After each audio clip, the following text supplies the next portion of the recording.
북한이 외신 기자들을 초청해 빅 이벤트라고 예고했던 행사는 평양 여명거리 준공식이었던 것으로 확인됐습니다. 하지만 모레 김일성의 생일인 태양절을 맞아 핵실험 등 진짜 빅 이벤트 가능성이 점쳐지면서 정보당국은 긴장의 끈을 놓지 못하고 있습니다. 오늘의 뉴스톱10 1위로 선정했습니다. 네, 오늘의 뉴스톱10의 1위 소식. 긴박하게 돌아가는 한반도 정세 속에서 김정은이 오늘 군사행보를 공개적으로 또 노출을 했습니다. 특수부대를 참관했다고 하는데 북한의 움직임에 주변국들의 눈길이 쏠려 있는 그런 상황입니다. 그래서일까요? 그래서 일부러 이런 군사행보를 한 건 아닐까? 그런 생각이 듭니다. 어떻습니까? 의도가 김정은의 이런 행보 어떤 의도일까요? 네, 지난번에 우리가 그 독수리 훈련할 때, 네. 키리저브 훈련할 때, 네.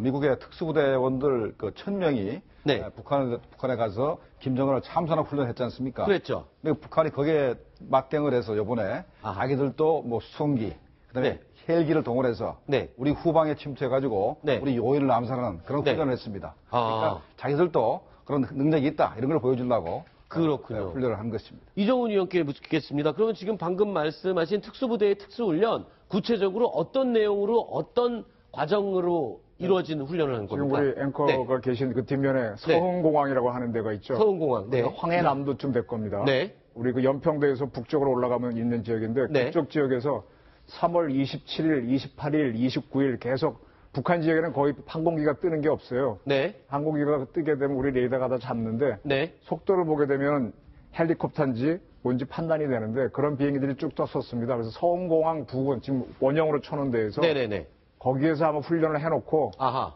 지금부터 한 2주 전이죠. 이제서야 공개하는 걸로 판단이 됩니다. 그러니까 지금 맞서는 게 아니라 미리 준비해 놨다가 네. 지금 태양절 다가오고 하니까 이렇게 정치적 쇼를 하는 걸로 저는 판단하고 있습니다. 네.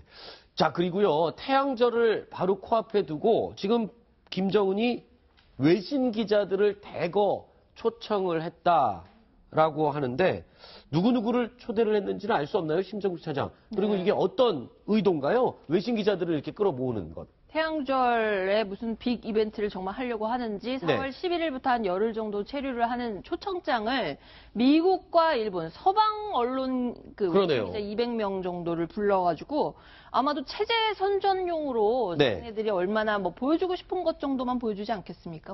과학기술의 발전이라든지 같은 것들 보여줄 걸로 예상이 됩니다. 네. 제가 볼 때는 현재 트럼프 대통령이 북한에 대해서 선제 타격을 하거나 공격을 막는 방법은 외국 기자들을 많이 데려오는 겁니다. 200명이나 갖다 놨기 때문에 적어도 더 기자가 있는 동안은 절대로 트럼프가 평양을 공격할 수 없다라는 목적을 가지고 데리고 왔고 그 다음에는 이제 여명거리 같은 북한이 이제 야심적으로 이렇게 건설한 발전상 같은 걸 보여주기 위해서 한 것 같은데 가장 큰 게 현재 우리가 너희들이 유엔 제재를 아무리 한다 하더라도 우리는 이렇게 우리 평양을 발전시키고 국가를 이렇게 꾸릴 능력이 있다. 너희들 유엔 제재는 아무런 의미가 없다. 이런 걸 과시하려고 이렇게 기자들을 많이 이렇게 데리고 온 것 같습니다. 그렇군요. 저는 미국이 만약에 서지컬 스트라이크를 한다 그러면 기자들 숙소나 기자들 동선은 피해서 김정은이 있는 데만 때릴 수 있다고 봅니다.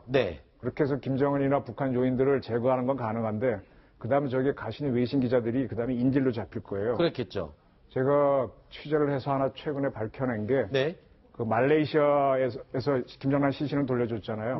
돌려준 이유 중에 중요한 이유 중에 하나가 9명의 말레이 사람들이 있었죠. 죽이겠다 그랬습니다. 아하, 북한에 남아있는 9명의 말레이시아인을 죽이겠다고? 그거 말레이 통보하고 그중에 4명의 어린이였거든요. 거기서 말레이 총리가 이런 게 어딨어 하고 전쟁할 수도 없고 하니까 그걸 다 들어주는 겁니다. 그러니까 저렇게 가셨다가 까딱 잘못하면 인질로 잡히면 큰 문제가 될 수 있는데 우리 가신 기자들 취재도 좋지만 조금 신중하시길 바랍니다. 그렇군요. 그리고요, 이 외신 기자들에게 오늘 아침에 일찍 새벽부터 일정을 다 취소하고 북한 측에서 그랬답니다. 오늘 빅 이벤트를 보게 될 것이다 라고 했는데 그리고 따라가 봤더니 여명거리 지금 준공식을 하는 모습을 보였거든요. 자, 그러면 이거였을까요? 여명거리를 공개하는 게 북한이 말한 빅 이벤트였을까요? 어떻게 보십니까? 예, 일단은 뭐 그렇게 말했기 때문에 4월 13일 날 여명거리를 이제 공개한 게 네. 그 빅 이벤트였을 겁니다. 김정은이가 그때 준공식에 참석을 해서 네. 벌써 한 1년 정도 끌어왔던 여명거리 네. 건설을 이제 준공식을 했기 때문에 저게 자기들은 상당히 자랑스럽다라고 해서 네. 이제 그게 빅 이벤트다 이렇게 얘기를 한 것 같습니다. 근데 저희가 이 빅 이벤트 소식을 듣고 나서 고민을 해봤습니다. 아, 과연 여명거리를 공개하는 거 예상할 수 있는데 이거 말고도 새로운 무기를 공개한다든가 아니면 군사 도발을 준비하고 그걸로 깜짝 수요를 하려는 건 아닌가 이런 해석도 하긴 했었거든요. 네, 군사 도발을 하려면요. 네. 평양이 아닌 어떻게 교외로 나가야 되겠죠. 그렇죠. 미사일을 쏘거나 그다음에 무기 공장을 간다 해도 역시 이동을 해야 될 거고 네네. 그거는 우선 당장하기 힘들고요. 네. 그다음에 새로운 무기를 공개하려면 퍼레이드를 해야 되는데 네. 아마 지금 순환은 지금 여객기가 다니는 비행장이고 미림이 공군 비행장인데 거기서 모여서 아마 퍼레이드 준비를 하고 있을 겁니다. 네. 그 팀들이 나올 때까지 기다려야 되니까 저거는 좀 어렵고 네. 예술 축전을 할 수 있겠죠. 근데 저는 실내라면 금방 하겠지만은 네. 만약에 지난번 뭐 김일성 경기장이나 모란봉 같은 데서 한다 그러면 또 다른 준비니까 세 가지는 당장은 어렵다고 보입니다. 네. 일단 이틀 후면은 북한의 최대 명절이라는 태양절입니다. 김일성의 생일이죠. 그런데 이날을 기점으로 6차 핵실험, 지금 미국도 그렇고요. 주변국들은 6차 핵실험을 북한이 강행할 것으로 보고 있습니다. 매우 가능성이 높은 것으로 보고 있는데, 자, 이 핵실험을 포착하고 감시할 수 있는 특수 정찰기를 미군이 일본에 파견을 했다고요. 어떤 비행기를 보낸 겁니까? 네, 그 WC-135인데요. 네. 앞에 W를 갖다가 해석을 그냥 웨더로 날씨로 보면 좋습니다. 웨더요. 웨더. 그래서 대기를 조사하는 걸로 보면 됩니다. 아하. 공군 작전을 하려면 날씨가 매우 중요한데 네. 그 기능을 하다가 대기 중에 섞여 있는 여러 가지 물질을 채집을 하는 기능을 다 할 수 있습니다. 네. 따라서 몇 번 말씀드렸지만 핵실험하게 되면 나오는 특수한 인위적인 원소를 포집할 수 있어서 네. 비행기가 왔는데요. 저걸 배치해서 북한 상공에서 뭔가 나오면 추적을 할 수 있는데 북한이 지하로서 핵실험 해버리면 의외로 안 나올 수도 있습니다. 그렇죠. 저번 시간에 얼마 전에 최근에 우리가 얘기를 나눠봤던 그 내용이군요. 네, 저 비행기가 네. 보시면 아시겠지만은 보잉 707을 개조를 한 것으로 이제 우리가 알고 있거든요. 그다음에 네. 엔진 밑에 엔진 비슷한 게 더 달려 있지 않습니까? 네네. 앞쪽에 보면은 네. 엔진의 앞쪽에 네. 그게 이제 막 대기를 포집을 해서 네. 그걸 급속 냉각시키면은 공기 중에 있는 제논이나 크립톤 같은 것이 이게 흡착이 된다 그럽니다. 네. 그러니까 엄청나게 많은 공기를 빨아들여 가지고 네. 그 중에서 아주 극미량을 찾아내는 그런 장비를 할 수 있겠습니다. 네. 자, 필리핀에서 갑자기 항로를 변경해서 한반도로 오고 있는 항공모함 칼빈슨호.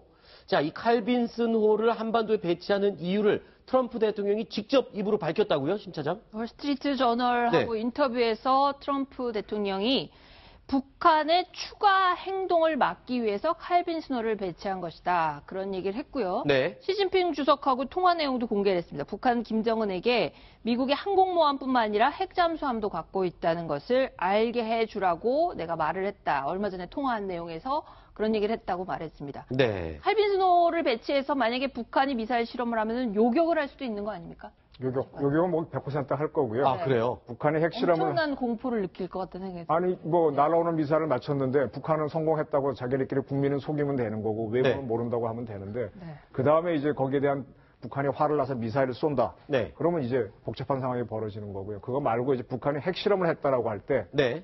핵실험한 지역이나 그 지휘부를 미군이 때릴 것이냐 말 것이냐 이게 큰 문제가 되겠죠. 그렇죠. 근데 참고로 지금 우리나라에 많은 탈북자들이 와 있는데요. 정찰총국 뭐 이런 데서 좀 특수한 기관에서 오신 분들이 많은데 네. 몇 분 만나 상의를 토론을 해보니까 북한은 핵실험 해야만 된다. 안 할 수가 없을 거다라는 판단들을 하더라고요. 아, 해야만 한다? 그렇군요. 정통성 문제이기 때문에 안 하면은 뭐 이 기간 중에 해야 된다는 게 그분들의 탈북자들의 판단입니다. 네. 우리가 이제 기존의 판단에 의하면은 네. 당연히 북한은 뭐 4월 25일 이전에는 핵실험을 해야 되는 게 맞습니다만 네. 중국의 태도가 워낙 완강하기 때문에 네. 북한이 조금 현재 소나기는 피한다 그래서 네. 4월을 피할 가능성도 있습니다. 네. 그러니까 이게 문제가요. 지난번 미중 정상회담 때 중국이 북한에 대해서 절대로 미사일 쏘지 말라고 굉장히 압력을 넣었답니다. 그렇죠. 미일 정상회담 때 그 때문에. 그래서 그렇게 했는데도 60km 쐈죠. 쏴버렸잖아요. 예. 지금 좀 이상한 말로 하면 돌아버렸답니다. 그래서 네. 트럼프도 저 만났을 때 시진핑이 도저히 감당이 안 된다는 얘기까지 했다고 오늘 신문 보도가 있었잖아요. 그래서 지금 최후의 방법이 이제 태평양 댐에 있는 원유가 가는 송유관을 그렇죠. 끊는 건데 그걸 만지작거리는데 그걸로 압박을 넣는 게 제일 좋습니다. 네. 근데 그거를 중국이 할지 안 할지 그걸 하게 되면은 그걸 기다리기 위해서 지금 트럼프도 저런 얘기를 하는 게 아닌가 싶습니다. 지금 시진핑이 약간 좀 마음이 흔들흔들하고 있는 상황 아닙니까? 망신을 당했지 않습니까? 그러니까요.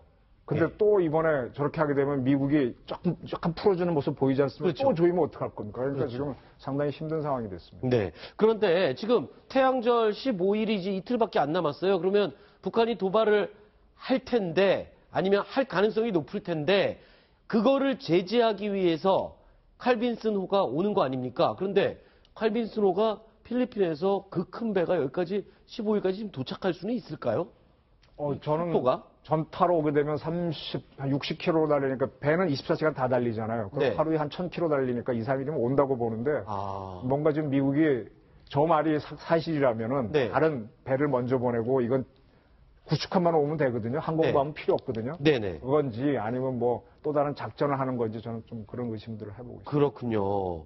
자, 그런데 중국 관영 매체에 실린 사설 보면은 제가 아까 잠깐 말씀드렸는데 시진핑이 지금 마음이 조금 흔들흔들 하고 있다. 이게 중유카드 기름 공급 중단을 지금 할지 말지 점점 더 많은 중국인이 대북 제재 강화를 지지를 하고 있다.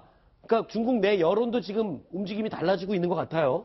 북한이 이달 또는 도발을 한다면 이번 달 또 도발을 한다면 중국 사회는 대북 원유 공급 중단을 포함한 유엔 결의안을 원할 것이다. 자, 이게 시진핑뿐만 아니라 중국 내부의 기류도 지금 점점 북한을 향해서 등을 돌리는 게 아닌가 이런 느낌.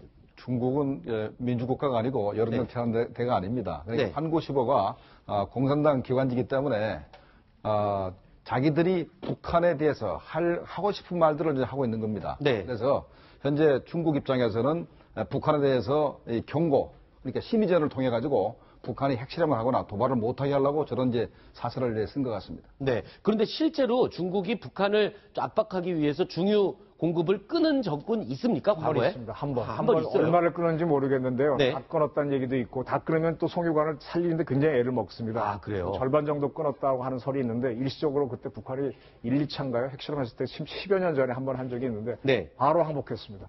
지금 북한이? 우리나라 같은 경우에는 남해안에 가면요. 네. 큰 안반지대를 파가지고, 네. 거기다가 원유를 한 3, 4실 1분을 저장해 놨습니다. 네. 한 80일까지 하는 나라도 있고요. 미국도 일본도 다 하는데 북한은 그런 저장 시설이 없거든요. 쓰기 바쁜 거죠, 네, 여기는. 피현이라고 하는 그 평북에 네.